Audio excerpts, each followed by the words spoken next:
Yavapai Broadcasting and the City of Cottonwood proudly present Inside Cottonwood, an inside look at the decisions and issues of the City of Cottonwood. Brought to you by Arizona Smile Designers.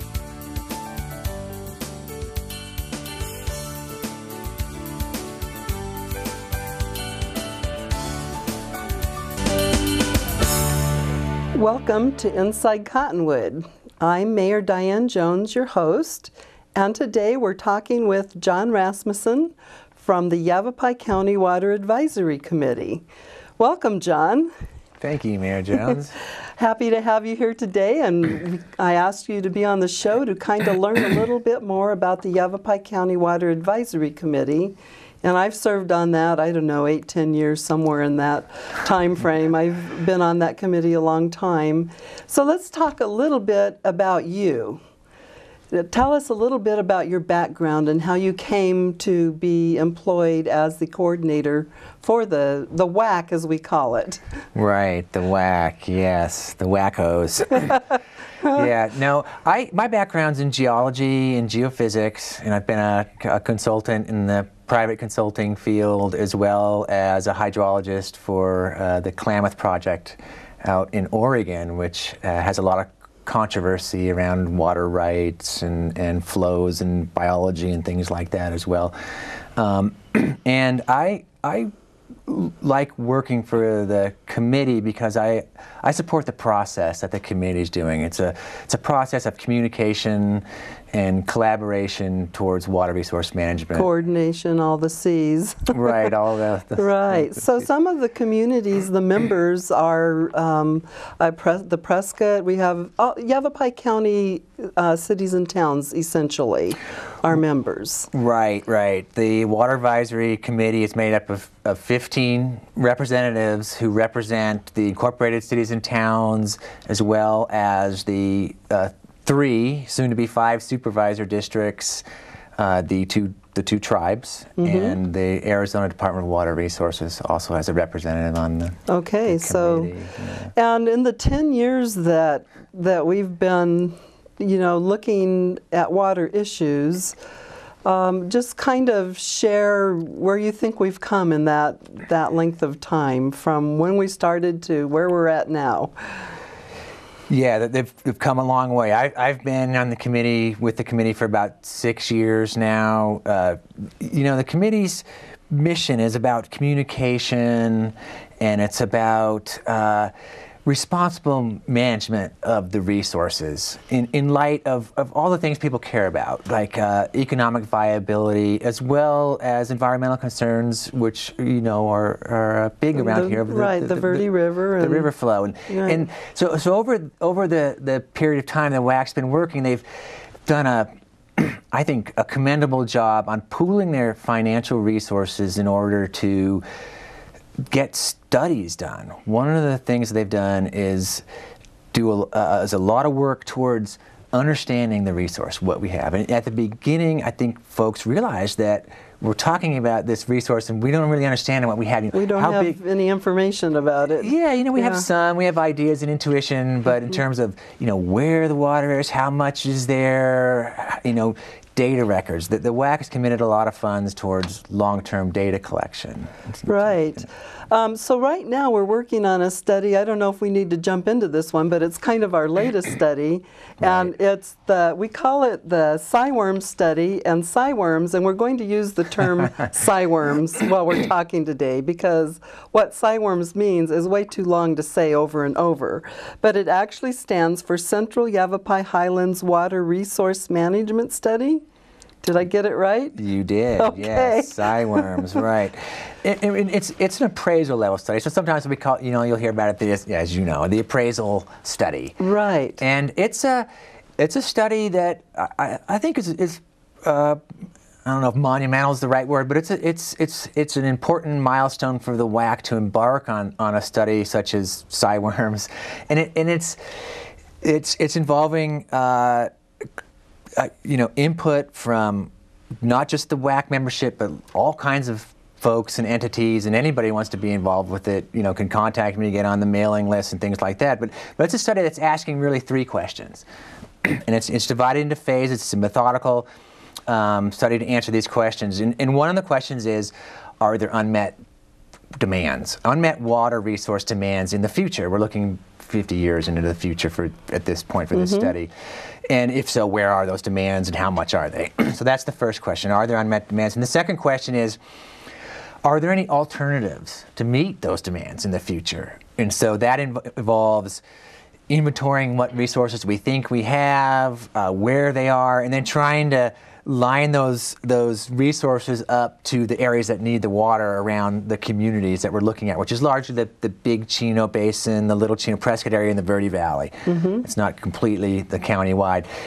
So the second thing is trying to line up resources with demands and formulating alternatives, or a set of alternatives, and then filtering those alternatives through various criteria to see whether they have problems or some rough cost estimates, and trying to see if there's one or more alternatives that fall out of this process that the communities might want to pursue.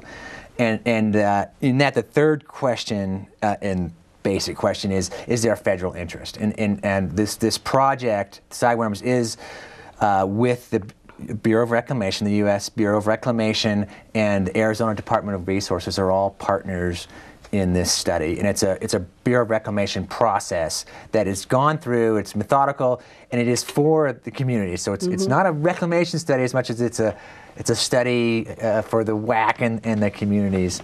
And as I understand it, some of the the Coconino Plateau area has already performed one of these studies, and so are we kind of connecting with them at all, or? Yes. Because, I mean, our water is really kind of connected with that area. Yeah, and I think that's one of the things the committee recognizes, is that connection beyond the town boundaries of our water resources. And that's one of the things, the committee is really about, is recognizing that. But yes, the Coconino Plateau has done their appraisal level study, and they have decided that there are some alternatives that they'd like to pursue, and those are related to pipelines for water coming out of the Colorado River, basically. And so they've taken it to that next level, which is that there probably is a federal interest, and they've gone to this feasibility level, which is investigating things further. So we're looking at that as well. And some of their challenges there are observing the tribal rights, like the Navajo Nation has water rights, and so is that all connected with the Coconino study? Yeah, the settlement agreements that are going up on there, yes, of course. All that stuff is connected. And in our evaluation of the alternatives we're formulating down here, and we're in that phase now, as you know. Right. That sort of third phase of trying to figure out what these alternatives are, describe them, then filter through a set of criteria for them. And part of those criteria include legal and institutional issues, which would involve water claims, acceptability, completeness type things, as well as environmental concerns. We're putting a lot of effort into how these would affect other issues in a positive or negative way. Sure. I know the Water Advisory Committee, has been in the news for years. There have been challenges among the members. Sometimes the Verde Valley cities and towns don't agree with the Prescott communities, the Tri- Quad Cities now areas, and so you read some of that kind of dissension. But as a member myself, I always look at wanting to try to understand the other cities and towns' challenges and visions. And we don't always have the same exact visions, but I think it's important. If we didn't have the Water Advisory Committee, we would not have that opportunity to be sitting at the same table, even if we have disagreements, to talk those out and to try to find solutions for any disagreements that we might have. So I always look at the WAC as being a really positive organization for the citizens of Yavapai County. Yeah. For instance, the communication parts, it's often an unsung part of the WAC, I think. You hear about the science studies and the data records and, those kind of things, and the education component, speakers coming in. And water education. But the communication part's big. You recall we did the series where each community came in and talked about what their resource plans were, and we tried to see how those would fit into different strategies, and there were some reports that were done.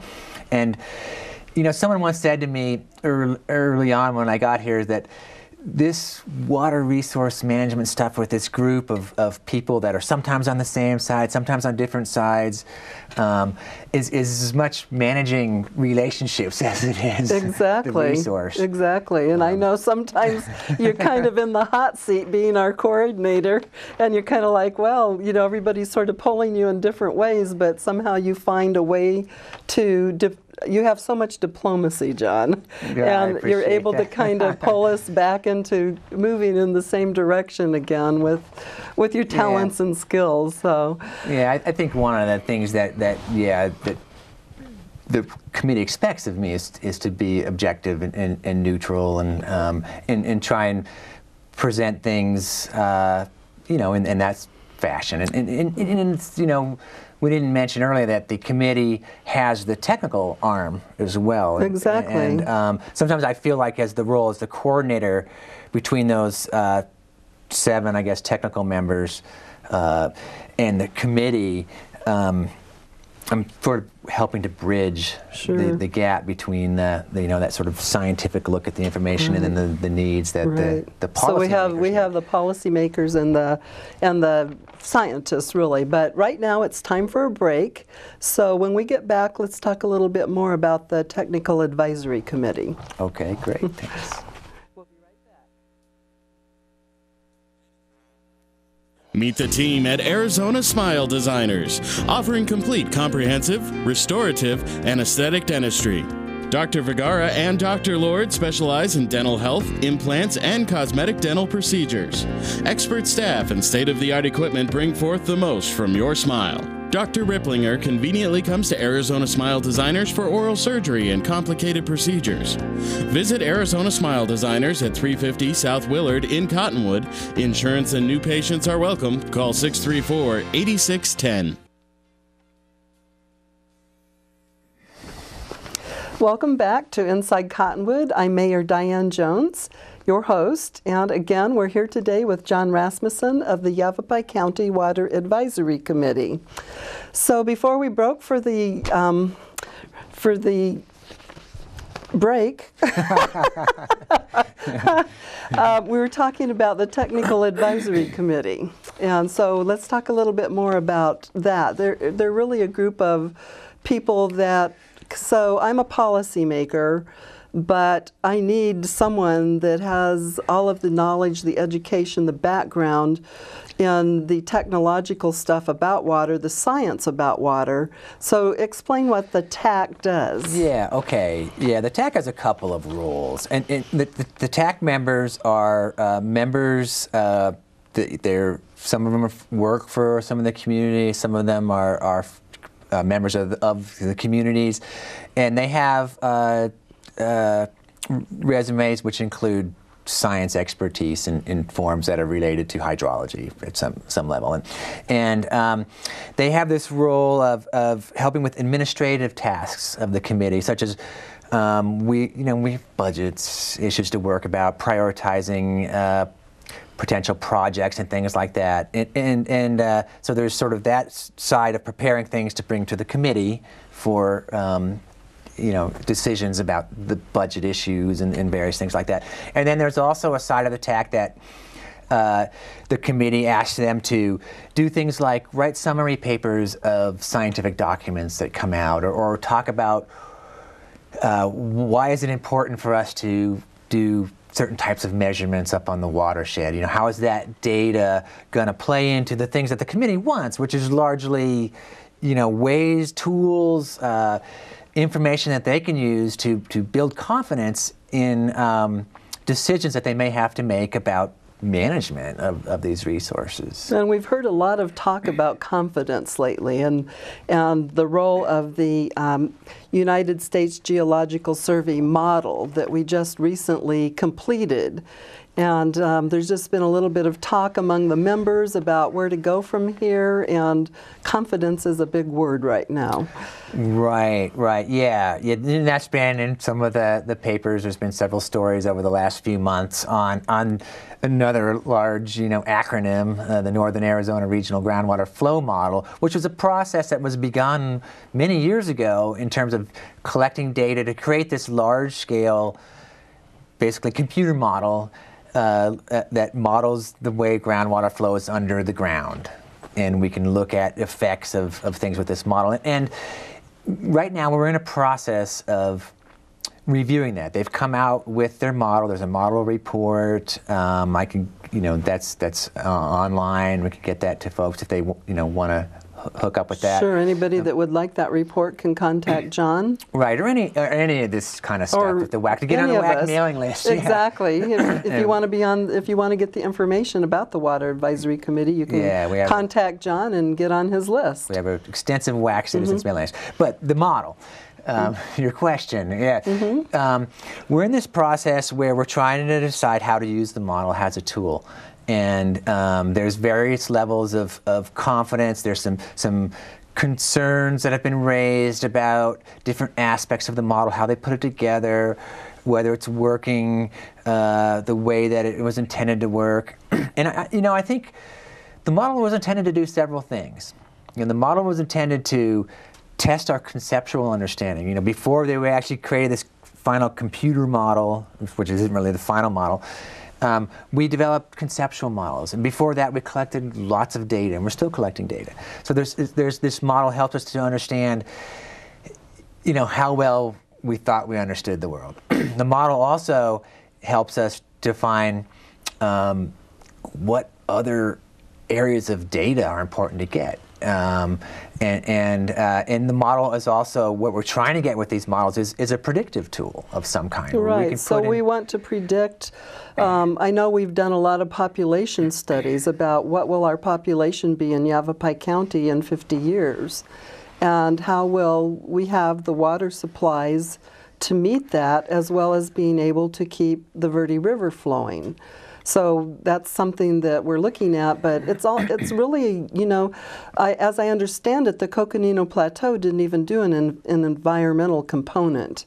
But we chose to do that because we have this, beautiful river that we have. But we also wanted to look for or ensure that we have water for people in the future. And so this model can be used to predict what kinds of things we have to do to ensure that we do have water. Right. For all the needs, because there's not just one need for water. That's right, and that's one of the dilemmas of water resource management all over the West, and all over the world. Is how to balance those needs, and if you make a decision over here, what are the effects over here, and those kind of things. End up being the reason why these things take time. Exactly. It's why the committee's been going at this for a while. I mean, they recognize the need to have management and to have management strategies, and they recognize also the need to have defensible management strategies, and to get defensible type policies.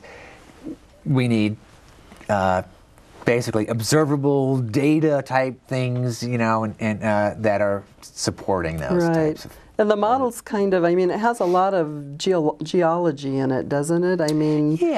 Just what other kinds of components are in the model? Well, the model, it's a model. It's a large model. It covers, up to the whole northeast part of the state. It's a very large model, and the Verde basins are sort of off on the side of it. So there's this simplification of the geology in the model. It also uses records of flow and wells that we know of from the past, and it includes things like climate. One of the big things we talk about in water is recharge. Which is basically how is the stuff that's coming out of the sky, as rain and snow, getting down into the ground where our wells access it, and that's recharge. And that's a big component of this model. There was a lot of work put into developing I guess it's a model within a model of where the recharge is and how it's getting into the ground, and that's one of the things that is, you know, we're talking about is how that makes sense, and people want to understand it. You know, it's this process we're in now of review. It's, you know, I got to admit, I read some of the papers and it gets characterized in my view as a little bit of a fight, and yeah, you know, maybe you could characterize it as that, but. You know, the USGS doesn't characterize it as that. The technical committee doesn't characterize it as that. It's a process. It's a scientific discourse that is normal. Right. And so we have the science, and then we have the issues of policymakers. So science, you know, about water is one component of what an elected official has to look at. So elected officials have to weigh, you know, the economic impact of things. They have to weigh growth, you know, the fact that our population is growing and more people will come here. So how do we accommodate? You know, we're going to have conservation measures, and we may have to import in order to protect our river. I mean, there's just all kinds of possible solutions. Right. And elected officials also have to look at, you know, the social component of sustainability. So we have to think about the people. And, you know, for me, it's, you know, the people, our children in our schools, and our elderly, and our families, and, you know, and then we weigh everything with our river that we love. So we just have a lot of balancing on our plates and looking for these solutions. But speaking of which, it's time for another break, so we'll continue this conversation in a moment. We'll be right back.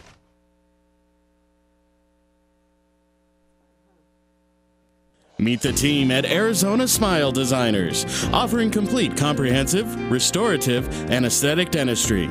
Dr. Vergara and Dr. Lord specialize in dental health, implants, and cosmetic dental procedures. Expert staff and state-of-the-art equipment bring forth the most from your smile. Dr. Ripplinger conveniently comes to Arizona Smile Designers for oral surgery and complicated procedures. Visit Arizona Smile Designers at 350 South Willard in Cottonwood. Insurance and new patients are welcome. Call 634-8610.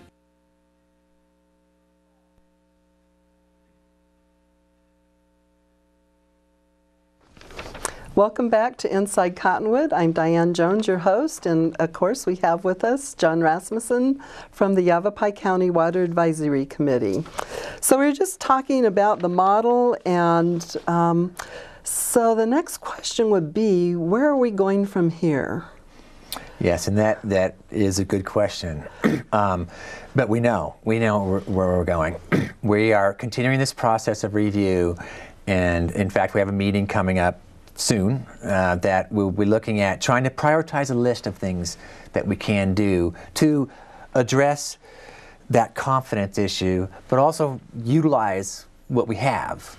And some of those things I think will be coming to the WAC probably, if not at this month's meeting, which is usually the third Wednesday of each month, if not this month, in the following month, for the WAC to start to think about how to prioritize those and into individual projects that we can actually do to accomplish some of these goals of making this a useful tool for managers, because I think it is and has a great potential. Absolutely. So we're just kind of working with the USGS, the Prescott communities, the Verde Valley communities, who tend to look at issues a little bit differently sometimes, and trying to work through all of those issues to get to a good answer of what we want to do next. Yeah, and I think there's a lot of things we have in common about how we could use this model to understand what's important. You know, for instance, if this particular thing that there's a concern about, we can play with what we have, and you know, if we change it a whole bunch and it doesn't change results much, well, maybe that's not so important. So maybe that's not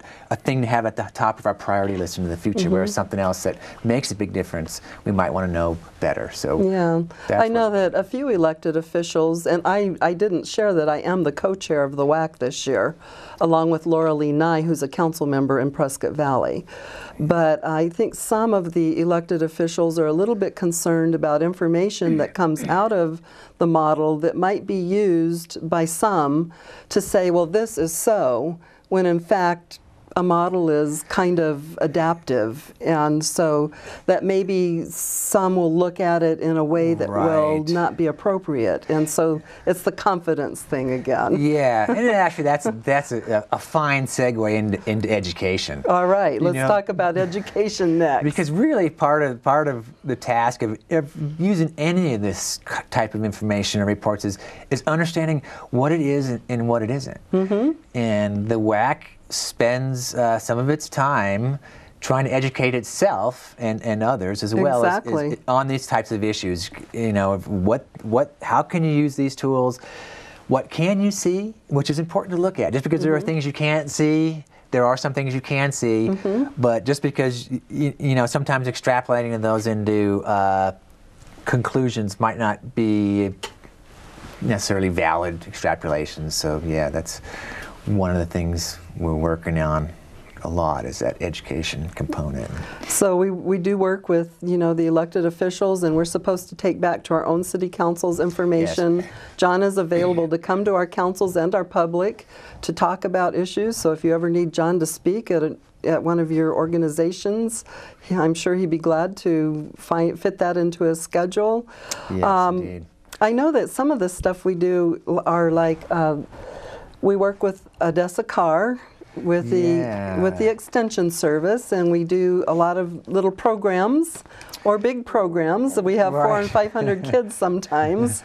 So do you want to talk a little bit about that? Oh, I'd love to. That's one of the things that the committee can rally around and does rally around pretty much unanimously, is that there's this component of trying to have a component in the committee of educating not only themselves but also people in the community. And so the committee has elected to fund half of a position with the Yavapai County Cooperative Extension Office to bring education about water resources to the communities. And to our children. Right. And right now Odessa Car is doing that. And we're also working with Arizona Project WET, which is out of University of Arizona, to bring curriculum.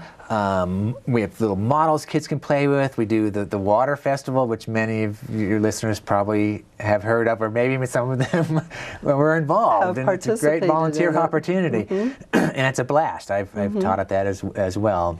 And so that is a component that the committee is committed to continuing into the future. We've done some preliminary looks at our budget, and that education component is something that's important. Sure, and I'd like to thank Yavapai County Supervisor Chip Davis and Chris Moran, his assistant, for doing the Project WET. I think, what did we have, 500 kids at Dead Horse Ranch State Park at the last one? Yeah, 400 to 500 children come and play water games and learn about water, learn about the Verde River. So it's a lot of fun for those who participate. It is a lot of fun. It's pretty easy to do. If folks want to get involved, get a hold of me or Chris Moran. She's just great with that program. And in fact, there's been great community support for that. Her budget, she has money left over because of community support. Right, I know the city of Cottonwood supports her greatly. Yes. We usually purchase the water bottles, and our staff goes and helps. Our vice mayor and council members assist. So, and I know other city councils have come and helped. So it's just really a community affair about getting our kids interested in water. What else do we do for education in our last about a minute here? About our last minute? Well, one of the things we do is we do the summary papers for ourselves, things like that. The committee, as you know, brings in speakers. We've heard speakers about conservation ideas. We've heard speakers about other types of studies. Cottonwood came with our reclamation plant and explained how that worked. And so yes, there's lots of the USGS comes and gives us presentations, which are very interesting. And they show lots of slides and pictures to help us understand geology and water and how things work. And so there's quite an educational component. I know it's really helped me. Yeah, and it's all there to move forward with water resource management and planning. I mean, it's all part of this picture that we talked about at the beginning about communicating and collaborating towards responsible use of our resources in the future. And the committee recognizes that they've got to understand things and have confidence in what they understand. And a lot of it's not that difficult. It's just a matter of paying attention, bringing in the right people. Yes, right. Exactly. Well, you know, our time is about up, and it's been great having you on the show, John. And thank you for inviting me. I really appreciate you coming over. I think people just love to learn about water because it's such an important topic. So maybe we can meet again and on another show and take up what we didn't get to talk about today. Yeah, there's plenty there. Thank you very much. You're welcome. With that, we'll sign off. Inside Cottonwood, Diane Jones, your host.